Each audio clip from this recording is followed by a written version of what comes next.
Hey there everybody, happy Sunday or happy day, whatever day you're watching this video. So I'm doing a video instead of a written blog post or a written newsletter due to the circumstances of something that's going on in my family life. It's all unfolding for our highest good, so no worries, and just didn't have time to actually write. However, one of my business non-negotiables is that a newsletter or a communication goes out to all of you at least once a week. So here we are doing a quick video, although I don't know how quick it's going to be, so bear with me. I'm going to probably break all the marketing rules that say you should, videos shouldn't be longer than a certain amount of time. I have no idea. I'm not doing any of that, not worrying about any of that. But I do have some stuff I want to share and see if it serves you. Hopefully it'll serve you in terms of the life you want. And, if you're a follower of me, the work I do and what I'm committed to is people putting their good work into the world, whatever that means for them, whether it's a book or a workshop or a training or a teaching or a philosophy or a movie, or I'm very much into the helping people figure out what is their mark that they want to put on the planet, if you will, or while they're here, right? Some of you know the term, what's your bigger game, right? So anyway, yesterday I read an article about Taylor Swift. So I'm going to do a little riffing on Taylor Swifting. How about that for a fun name? A little riffing on Taylor Swift. So I'm not really a fan.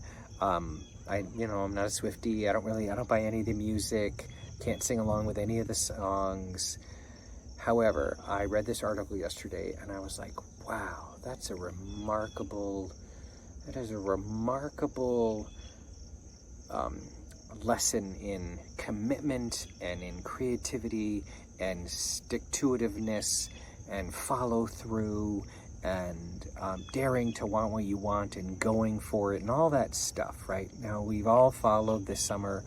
It's, it's September, but we've all followed the arc of the Swift summer, right? The remarkable, which is going into the fall with the release of the movie that's coming out in October. I mean, it's just, I'm sure you're all, well, if you haven't, you're like, right? I mean, they talked about it in terms of the economic impact and the entertainment impact and the societal impact. Like, it's been like, wow, what a remarkable thing, right? And nobody could have predicted it at this level. So, they went for it. Of course, she went for it.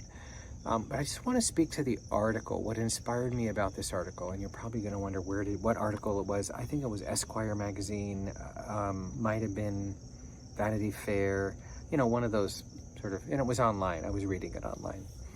So here's the part that I was impressed by, and it's going to make sense, and it will probably, I don't know what it'll do for you. I just was inspired to share it. Not trying to manage the impact on you with this as you watch this. By the way, when I riff on something, I sometimes look off into the distance, so it doesn't mean I have dropped you or left you. I'm just sort of considering what to say next, and then I just kind of riff, right? So this article, obviously, it was a bit of a retrospective on her life, right? And the part that I was most impressed by, she happened to be one of those people, and we're not all one of these people, except we are, but we didn't act on it like her, and you'll know what I mean in a minute. So I don't know what exact age, right? I don't remember the details of the article. I don't know, 12 or 13, right? She heard Shania Twain, and she heard this is music she was buying at the time. Shania Twain and some other country singer. And it went into her like, right? And as you read this article, she was one of those people that she kind of realized, I'm going to become that. I'm going to be one of those people, right? I'm going to go for it like that without knowing any of the details, right? She just followed the model, right? Bought a guitar, dad got her a guitar, she learned the guitar, even talked about in the article about how her fingers, it was a 12-string guitar at the time, like amazing, 12 years old, right? And like her fingers became bloody at some point because she played so long, and like she just was dedicated to the artistry of going for it, right? And I do not need to go through all the details, but the part, I'll finish out a little bit of the story because I was like, wow, I didn't know all this. I knew this much, and this article kind of gave me this much, right? So, you know, fast forward, she starts to play in local churches, and, you know, she just does the, you know, 13, 14, 15, obviously has the sort of, not confidence, but has the desire to be in front of a room. She's okay with that. She likes singing.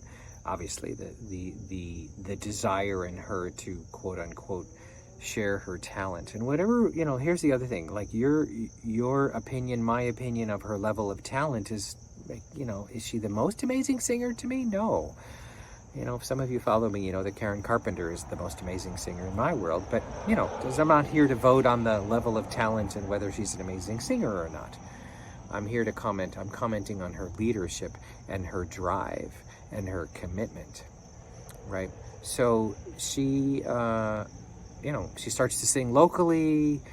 I think she released somebody, she gets a local, this is in Pennsylvania, this is when her family, she and her folks lived in Pennsylvania.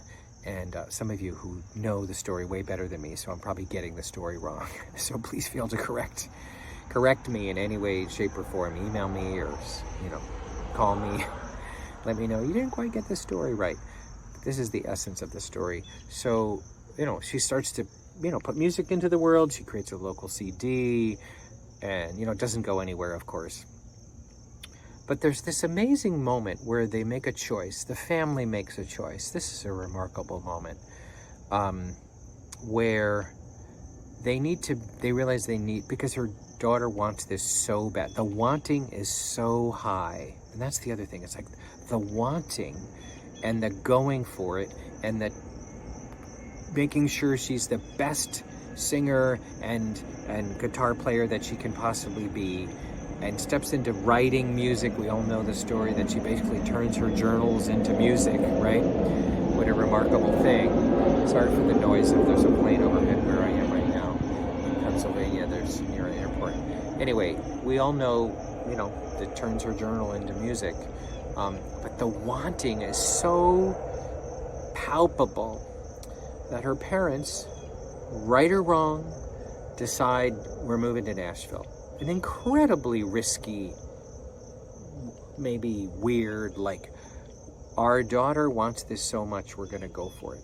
Whatever you think of that, that's just a remarkable choice, right? I'm not even voting good choice or bad choice. I'm just voting on the, wow, now that's sort of a, like, it's almost like Taylor has the ability to create a force field of energy around her that it invites people into the dream. And so the parents get caught up in the dream, and they're like, okay, we're going to do this. And they move to Nashville. Now, here's the amazing thing in Nashville, according to this article, right? She has a demo CD. I think that this article said she was 14, and she's walking up. Her dad would take her to the streets of Nashville, where all the record companies were, and the offices, and any office that had to do anything with the country music business. She would walk in, you know, with her CD, with her name on it, of course, classic marketing, and like, here's my CD, right? And 99% of them, they would throw them away. They're the classic story of, you know, oh my God, right? Who are you? Get out of here, that whole thing. And she just kept doing it. Right? And as the story goes, as many of these stories go, you know, one person who's been fired from his record company, he was working for a record company, not as a performer, but in the record company, decides to start his own record company, yada, yada, right? And takes her on, right? Now, I'm not going to go into the fast forward story, but we all know the bigger story of, right, she loses licensing to her music, one of the best PR events ever. She turns it around.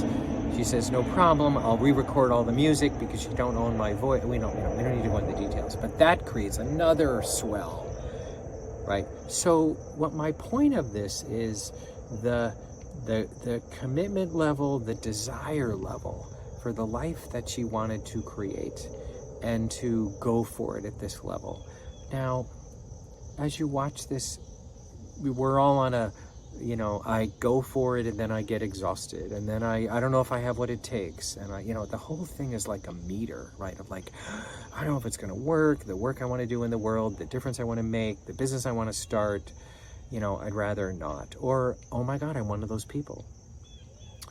And I'm not suggesting you need to be one of these people, by the way, but I love talking to people about helping people become one of those people, right? Who goes for it at this level. And it's like the sports figure who says, I want to be the best, right?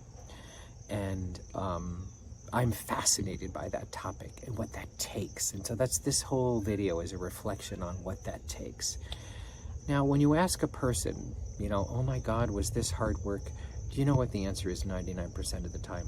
No, it wasn't hard work. It was dedicated work. It was a lot of hours in my week, but it was never hard work, right? So it goes to a, yeah, I put a lot of hours in the week to make this happen. And I sacrificed a lot of other things in my life to go for this thing, right? And Taylor has just, as we all have watched, and you know, now we're following it, or reading the business article. I mean, she's been written up in business magazines, she's been written up in music magazines, she's been written up, right? I mean, she's just like everywhere, right? As we all know.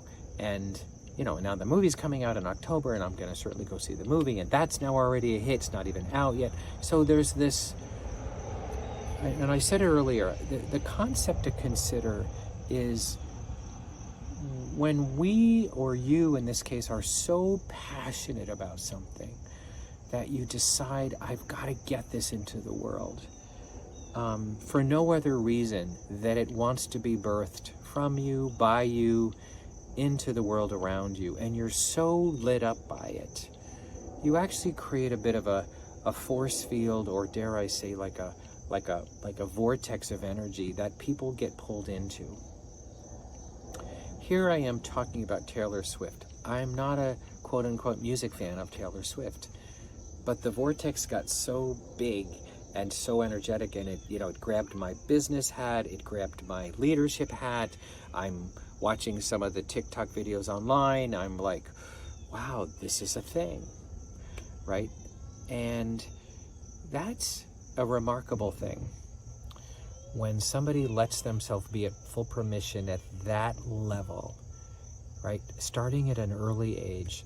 So the phrase I want you to consider is, when you let yourself be at full permission and be in full commitment of that vision you have. So let me kind of connect it up. Full permission with the commitment to the vision of who you want to become, and the difference you want to make, and the impact you want to have. Because you can imagine, inside Taylor Swift's mind, she just wanted it so bad that she was willing to do all this stuff, right? And now she's taken it, right? And then I'll leave you with this final piece, which is a remarkable, you know, I don't know, again, you're going to have probably opinions about this, and you'll probably read an article that dissuades what I'm saying. I don't know. But I was just sharing this with my family, this post that I was going to go talk about.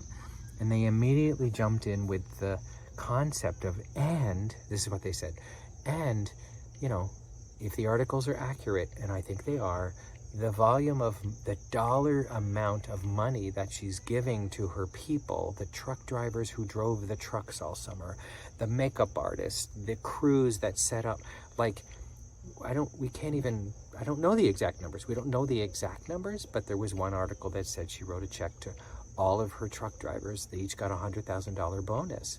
Now, that's what my family is talking about. So now they're isn't that remarkable, right? So whatever you take away from this, you know, I just had to let myself be at full permission to be impressed by, inspired by, and, you know, as I get older, you know, there's a lot of, like, quote unquote negativity in the world, and I applaud, and I think this is why she's so successful. Taylor Swift, for me, is the voice of the dream. She brings us into the dream of what life can be, right? And she's tapped into a lot of people, now myself included, of what life can be, the life that you want to have. And she creates this energetic force field of, you can have this. It might not look like this, might not look like the form that she's in, but anybody can go for it. Anybody can go for it, because you have all the creativity, all the means, all the technology, all the ingenuity, all the creativity to create it in a way that sort of blows you away, if you will. Right? Now, whether we decide to go for it, that's a different conversation. That's a different coaching call, right? But I'm hoping I'm passing on a message that we all get to go for it. Whether we want to go for it, whether we decide it's too hard, whether we think it's going to take too much work, that's all the conversation that's going on inside our head, right? And I hope you're probably hearing me, and again, if you follow me, you know that, retirement's not my game. Do I want to work super hard until I'm 90? I don't even know yet. But I got work to do. I got people to inspire. I got keynotes to write. Got a couple more books in me, right? That's so, if you're following me, I hope you get that message. And I'm doing my best through the voice of Taylor Swift right now, a little bit of the impact that she's had on me, that I'm just a pass-through of like, oh my gosh, thank you, Taylor, for keeping the dream alive of what's possible, Sitting in your room by yourself at 11 years old, playing the guitar, and here I am talking about you on my Sunday blog post, right? Based on my experience of an article that I read about you yesterday. Talk about a ripple. So there you go. Happy rest of your day, whatever day you watch this. Sending you all good vibes with the creativity of your life. Dare to want and not know how to create it. But we turn down the wanter muscle for most of us, because I don't know if I can get it. So I don't know, I'm not going to want it because I want to avoid disappointment. Just consider that. We turn down the wanting of the life we want and the impact we want to have and the level of life we want to live at, because we're not sure we're able to create it. So never mind, because I want to avoid the disappointment if I don't actually create it. So, but I want to leave you on the positive note of, and you have the ingenuity and the creativity to create it if you decide to go for it. So, more to come. Thanks for listening, and be on the lookout for some cool new information and some new things that are coming our way that I've been in the creativity mode of myself. So be well, everybody. Have a great rest of your day, whatever day you're watching this. Bye for now.